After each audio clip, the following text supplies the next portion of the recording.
श्री शिवाय नमस्तुभ्यम। हर हर महादेव। गुरुजी पंडित प्रदीप मिश्रा जी द्वारा सिरसा हरियाणा में चल रही शिव महापुराण कथा के आज छठवें दिन की शिव पुराण कथा पूर्ण हो गई है। आज छठवें दिन की शिव पुराण कथा में गुरुजी पंडित प्रदीप मिश्रा जी ने यह विशेष जानकारियां दी हैं। पशुपतिनाथ व्रत में ध्यान रखने योग्य 5 विशेष बातें आज गुरुजी ने बताई, जिसे आपको अवश्य सुन लेना चाहिए। इसके साथ ही आज गुरुजी ने जीवन से दुख तकलीफ और कष्ट होने पर आपको कौन से 2 स्थानों में जाना आवश्यक होता है, वह जानकारी दी है।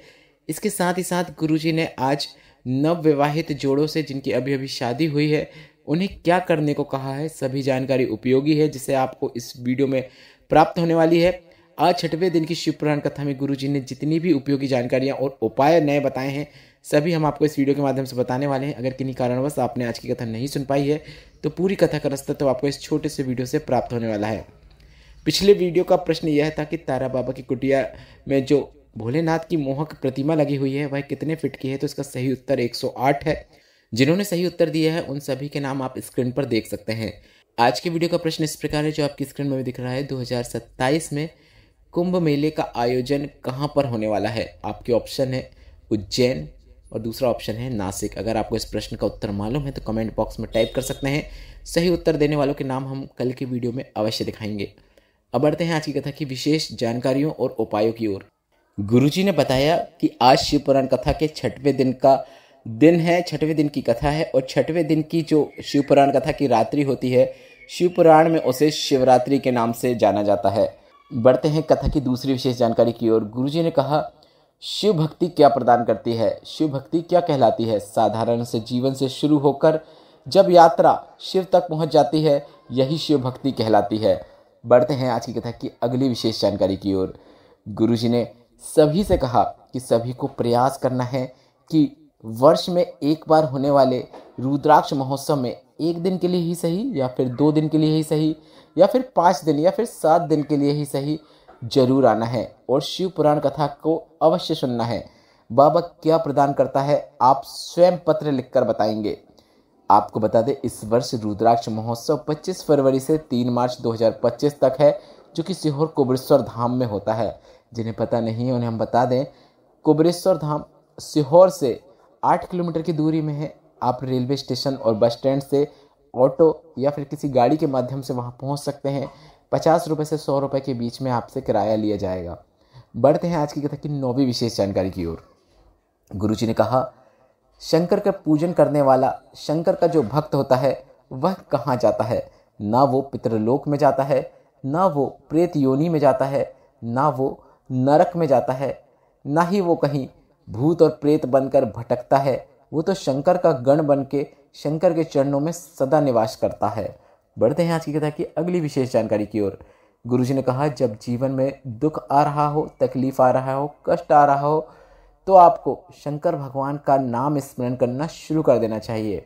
आप तो श्री शिवाय नमस्तुभ्यम सिर्फ इस मंत्र का उच्चारण करेंगे तो इस मंत्र के उच्चारण मात्र से शिव के पूरे परिवार का उच्चारण हो जाता है। गुरुजी ने बताया, श्री शिवाय नमस्तुभ्यम सिर्फ शंकर भगवान का मंत्र नहीं है, यह शंकर भगवान के साथ साथ गणेश जी, पार्वती जी, रिद्धि सिद्धि और कार्तिकेय जी संपूर्ण शिव परिवार का मंत्र है। और अगर आप इस एक मंत्र का उच्चारण करते हैं तो आपको सभी का आशीर्वाद प्राप्त होता है। बढ़ते हैं आज की कथा की अगली विशेष जानकारी की ओर। गुरुजी ने कहा, अगर आपका अभी अभी विवाह हुआ है, नव जोड़ा जितने भी हैं उन सभी से हम कहना चाहेंगे, अगर आपके घर के नज़दीक में या फिर आपके शहर में कहीं पर शिव महापुराण कथा हो रही है तो 7 दिन की कथा आपको वहां पर जाकर अवश्य सुनना चाहिए। पति पत्नी को दोनों को जाकर वहां पर शिव महापुराण कथा को श्रवण करना है। आपके वैवाहिक जीवन में कभी भी कोई समस्या देखने को नहीं मिलेगी। बढ़ते हैं आज की कथा की अगली विशेष जानकारी की ओर। पशुपतिनाथ व्रत में कुछ ध्यान रखने योग्य गुरुजी ने जानकारियां दी हैं कि पशुपतिनाथ व्रत में कौन कौन सी गलतियां आप करते आ रहे हैं जिन्हें आपको आगे से नहीं करना है, वही जानकारी अब हम आपको देने वाले हैं। गुरुजी ने बताया, पशुपतिनाथ व्रत में सुबह आप भोलेनाथ का जल से अभिषेक कर सकते हैं, पंचामृत से अभिषेक कर सकते हैं। इसके बाद फिर आपको जब पंचामृत से अभिषेक हो जाए उसके बाद फिर से आपको शिवलिंग पे जल अर्पित करना होता है। ऐसा नहीं कि आपने जल से अभिषेक किया और उसके बाद पंचामृत या दूध दही जिससे भी आपने अभिषेक किया उसके बाद आपने जल नहीं चढ़ाया, सीधे आप पूजा करने लगे। ऐसा बिल्कुल भी नहीं करना है। जब भी आप शिवलिंग पर जल के अलावा कोई अन्य सामग्री पंचामृत या दूध या दही अर्पित करते हैं तो उसके बाद आपको साफ जल शिवलिंग पे अवश्य अर्पित करना है। इसके बाद आप एक दीपक लगाकर बेलपत्र, फूल, चंदन, अक्षत जो आप अर्पित करना चाहते हैं वह सभी चीज़ें आप अर्पित कर सकते हैं। धतूरा, कमल गट्टा, मूंग, जो भी आप अर्पित करना चाहते हैं सामग्रियाँ, वह सभी सामग्री आप सुबह की पूजन में अर्पित कर सकते हैं। इसके साथ ही सुबह की थाली को आपको शाम को भी उपयोग में लेना है। इस बात का आपको ध्यान रखना है कि शाम को जो पूजन रहेगी उसमें आपको पंचामृत और जल से शिवलिंग का अभिषेक नहीं करना है, बाकी सभी चीज़ों का आप उपयोग कर सकते हैं। 6 दीपक आपको शाम को लेकर जाना है भोलेनाथ के मंदिर में, और भोलेनाथ के मंदिर में जाने के बाद 6 के 6 दीपक आपको अपनी थाली से निकाल कर भोलेनाथ के सामने रखना है। दीपक आपको वहाँ पर सिर्फ 5 ही प्रज्वलित करना है, पर रखना जमीन में 6 के 6 दीपक हैं। प्रसाद के 3 हिस्से करना है और यह भी आपको भोलेनाथ के सामने ही करना है। एक हिस्सा आपको वापस प्राप्त कर लेना है जिसे आपको घर लेकर आ जाना है। जो एक दीपक बचा था उसे घर में प्रवेश करने से पहले आपका मुख घर की ओर है, ऐसे में सीधे हाथ की ओर रखकर प्रज्वलित कर देना है। इसके बाद घर के अंदर प्रवेश करना है। इस बात का आपको ध्यान रखना है कि प्रसाद में नमकीन को नहीं ले जाया जाता। प्रसाद में मार्केट की बनी हुई मिठाई का उपयोग नहीं किया जा सकता। आप घर में जो भी भोलेनाथ के लिए मीठा बना रहे हैं उसका ही उपयोग किया जा सकता है। हलवा हो या जो भी आप बना रहे हैं उसे आपको अपने घर पर ही बनाना है, और घर पर बनाने पर आपको इस बात का ध्यान रखना है पूरा लेकर आपको भोलेनाथ के मंदिर में जाना है। ऐसा नहीं कि आपने अपने घर में किसी बच्चों के लिए छोड़ दिया कि वह बच्चे खा लेंगे, ऐसा आपको नहीं करना है। और जब घर आ जाएंगे तो जो आपने प्रसाद का एक भाग लाया है उसे आपको भोजन करने के पहले या फलाहार जो भी आप कर रहे हो वह करने के पहले आपको वह प्रसाद का भाग खाना है, और उसमें से भी आपको किसी को नहीं देना है, वह पूरा आपको प्राप्त करना है। पशुपतिनाथ व्रत 5 सोमवार किया जाता है। सभी व्रत एक ही मंदिर में किए जाते हैं, और 5वें और अंतिम दिन जो होता है, अंतिम जो सोमवार होता है, उस दिन भी सुबह शाम की पूजन जैसे की जाती है वैसे ही की जाती है, पर शाम के समय कुछ दक्षिणा के रूप में राशि रखी जाती है एक श्रीफल के ऊपर, और 108 सामग्री मतलब बेलपत्र 108 या अक्षत 108 या मूंग के 108 दाने, मतलब जो भी आप 108 सामग्री अर्पित करना चाहें वह अर्पित करके यह व्रत को पूर्ण किया जाता है। इस प्रकार से पशुपतिनाथ व्रत किया जाता है, और आपको इसी प्रकार से करना है। अभी तक आप जो गलतियां करते हुए आए हैं वह गलतियां अब आपको नहीं करना है। बढ़ते हैं आज की कथा की अगली विशेष जानकारी की ओर, जो कि गुरुजी पंडित प्रदीप मिश्रा जी का बताया बिल्कुल नया और विशेष उपाय है।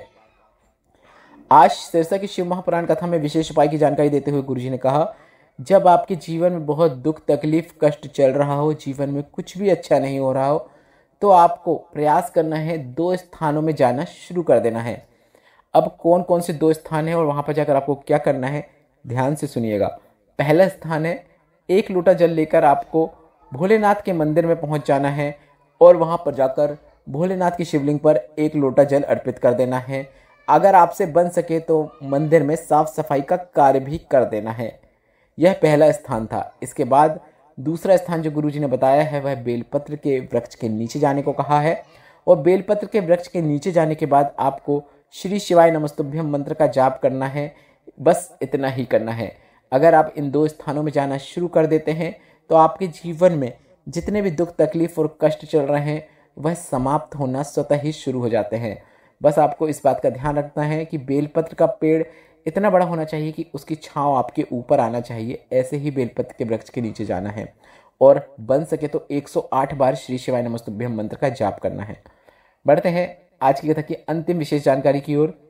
6 मार्च से 12 मार्च 2025 तक भटिंडा पंजाब में शिव पुराण कथा होगी। कथा पंडाल का एड्रेस इस प्रकार है, पटेल नगर, रिंग रोड, भटिंडा, पंजाब। अगर आप पंडाल में पहुंचकर कथा का श्रवण करना चाहें तो कर सकते हैं, अन्यथा 6 से 12 मार्च 2025 तक आस्था और यूट्यूब के माध्यम से आप कथा देख पाएंगे। वीडियो में बताई गई जानकारी से संबंधित कोई प्रश्न हो तो वे आप कमेंट बॉक्स के जरिए पूछ सकते हैं। मेरे द्वारा दी गई जानकारी अगर आपको थोड़ी सी भी उपयोगी लगी हो तो इस वीडियो को लाइक करके कमेंट बॉक्स में श्री शिवाय नमस्तुभ्यम या फिर हर हर महादेव अवश्य टाइप करें।